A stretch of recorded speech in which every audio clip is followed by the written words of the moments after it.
Hello, this is Oscillator Sync.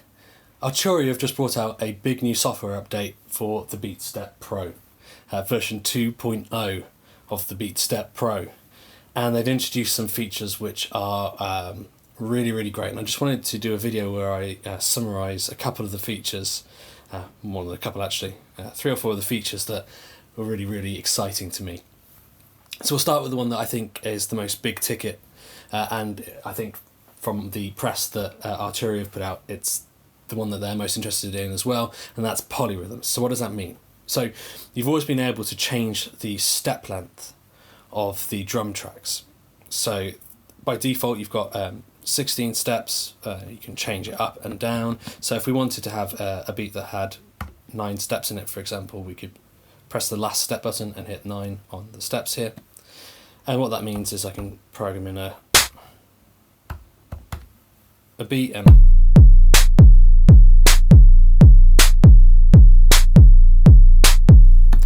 we've got a sequence which is 9 steps long, but it's 9 steps long for everything.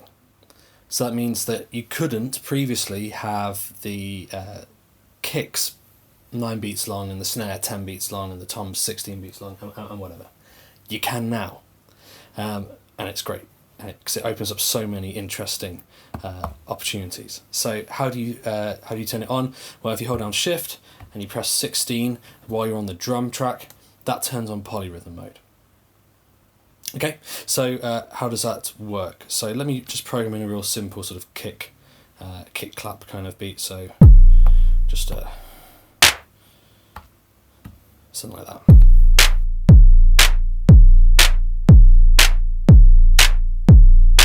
Okay, it's just a straightforward 16 kick clap kind of beat. Now, what we can do now, for example, is we can choose one of our tom tracks, and when we set the last step, we're only setting it for this particular track. So I can have a 5-step low tom and maybe like a 7-step high tom. Now, why is that interesting?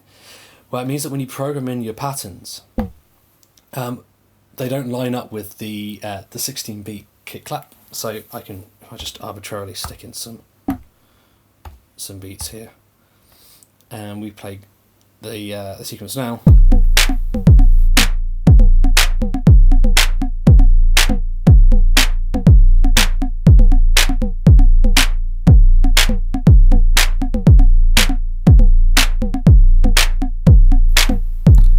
And you can hear how there's an interplay that you couldn't possibly achieve before.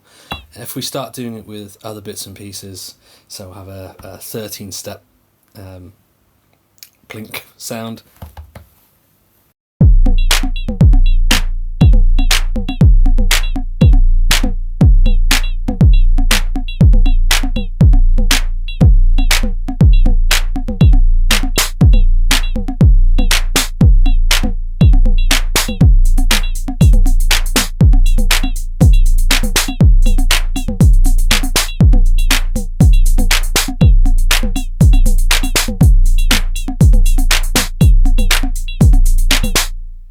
It might be really good on the hi-hats there. I've got 2 different hi-hat things there, but if I maybe just change one so that it's just 1 step shorter than it would be. You need to make sure the recording's off, by the way, when you do that. Say if we have 15 there instead, there'll just be this interplay.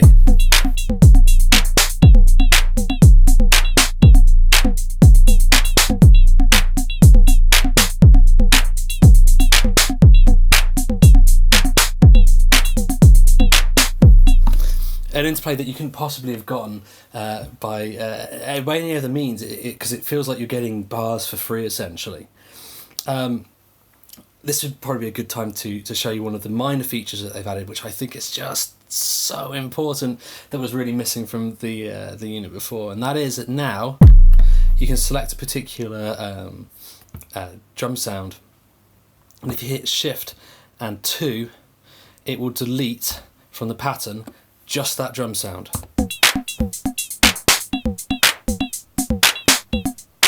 Now you're always able to mute by holding down drum mute and the one you wanted to mute, but then you had to go through and manually unstep all of the stuff up at the top here, which was an absolute pain to do. So this is a really welcome feature. It seems minor, but it makes a big difference.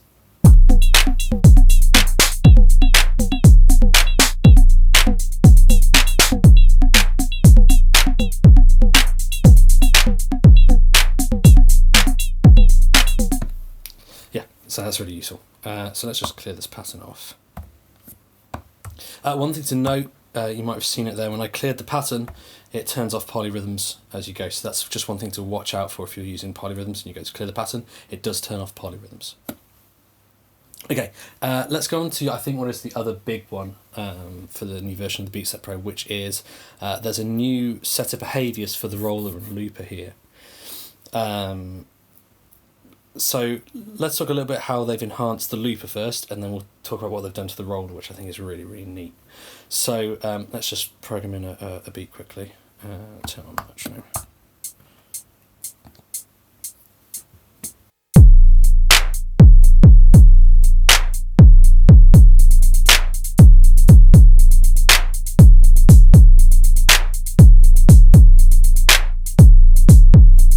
Okay, so just any old beat.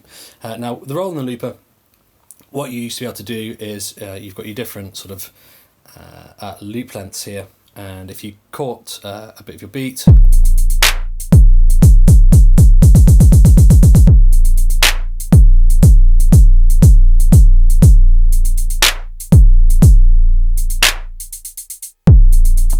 and the way it works at the moment is already really useful. The fact that it picks up the beat where it actually would be is really, really big deal. Now, one of the things they've added in version 2, which I think was sorely needed, especially if you happen to miss where you were trying to hit your loop, is that when you now run a loop, you can change the step that it's looping from just by holding down and touching a step on the steps at the top here. So it works like this.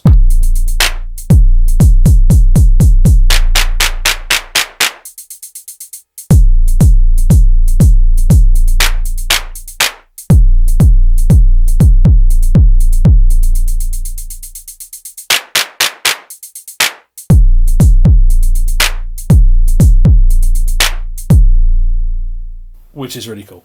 So the other big thing they've changed is that this now, when you're in sequence mode, can be used to do rolls, which you couldn't do previously, which I think was a bit of an oversight. So how do you turn that on? Now it's a global setting, so you have to go over to control mode, hold down shift and hit 9. And that will put this out of looper mode and into roller mode, so you can't have both happening at once. What does that mean? It means that you can now, so when you're playing, sorry,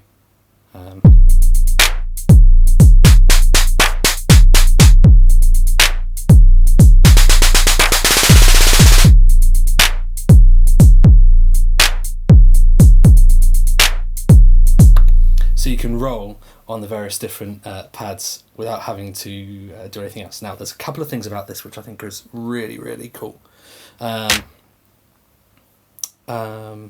So the first thing is that the rolls are aftertouch sensitive. What does that mean? It means that if you press harder as you go, you'll get a change in velocity as long as your synth is going to work with that. So that sounds like this.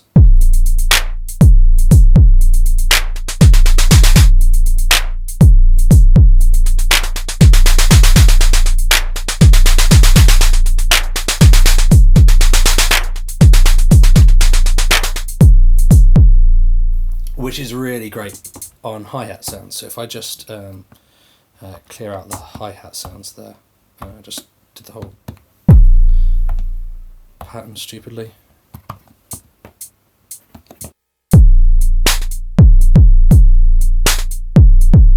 Great. So when you roll on the hi-hats, it means you can quickly throw in like a 16-step hi-hat pattern with velocity sensitivity changing, just by holding down one button. Great. Let's check that out.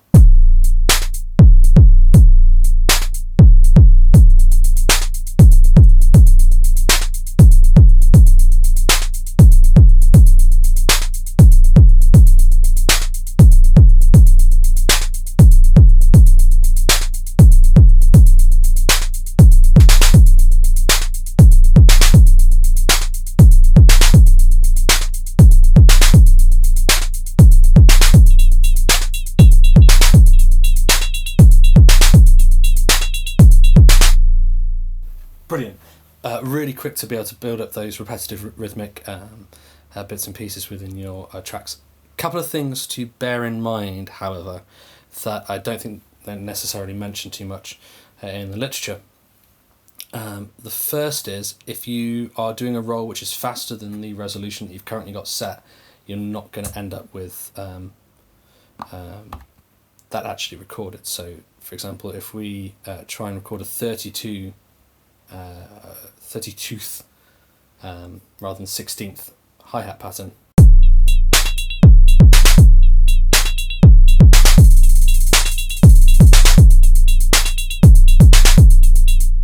what you get out is just a 16th, because that's the highest resolution that I've currently got it set to. If I set the beat to 1/32th, then yeah, we'd be good. The other thing to note is that if you have swing going,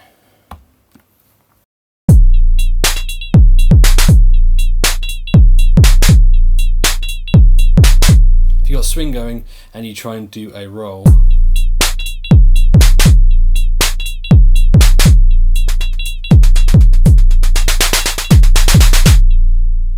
the roll doesn't follow the swing, which is fine. I wish there was a global setting to be able to enable that. I suspect, given the sort of work that they've done recently, that Arturia will do that, which is great. Yeah, so that covers the two big ones. The other one that I think is worth pointing out, at least for my setup, is that you can now map different pads in the drum track to different MIDI channels. Now for my setup, that's really useful, because it means that I've got my DRM1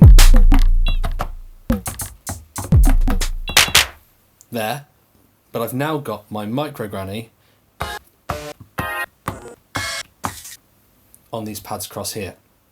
Now, previously, if I tried to use the Microgranny and the drums at the same time, the Microgranny would be just firing off pitched sounds constantly, because the individual samples are just on 6 notes which are hard coded, and then any other note that comes in, it will play a pitched version of the sample. But now I can just do it straight here.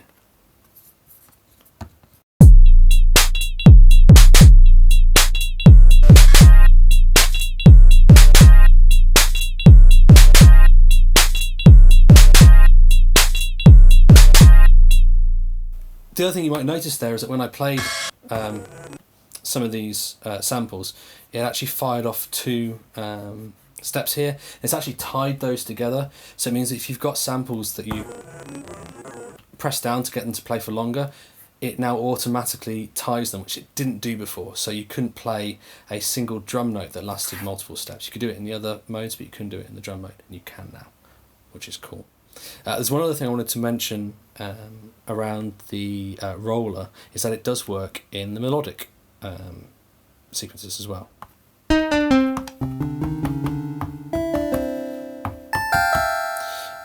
Okay, so like before, if I play the beat,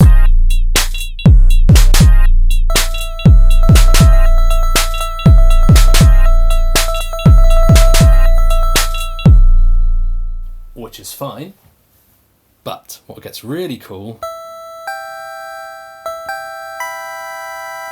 is that if I play a chord,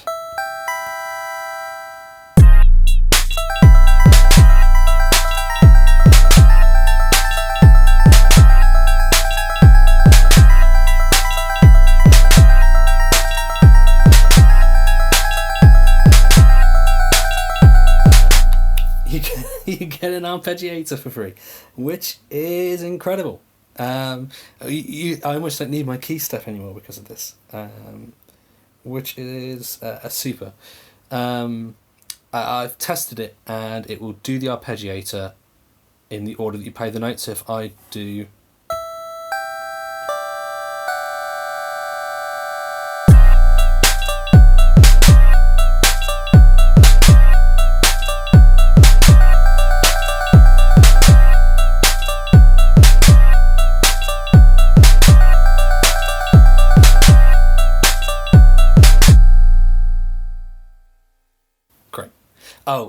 and you can record those in as well. So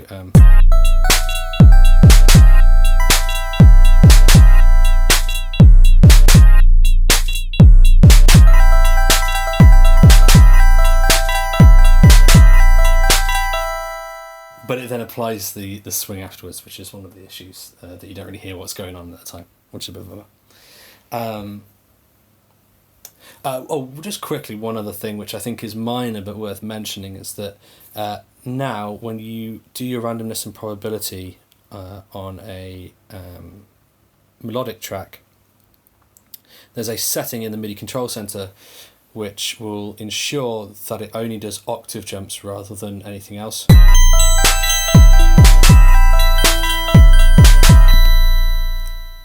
So before it could throw the notes out anywhere, which means that if you've got something that's very melodic, you might get clashes within the harmony, which is a problem. Not a problem anymore. So yeah, this is a killer update. It has massively revitalised this machine. Not that it needed revitalising for me, I was still just completely in love with the BeatStep Pro, but now even more so. Actually, there's one more thing, just to quickly show you. And that is that when you're programming not live, you've always been able to hold down a step and play a note. That's always worked. But what you can now do is the opposite, which is hold down a note and then play the steps up here.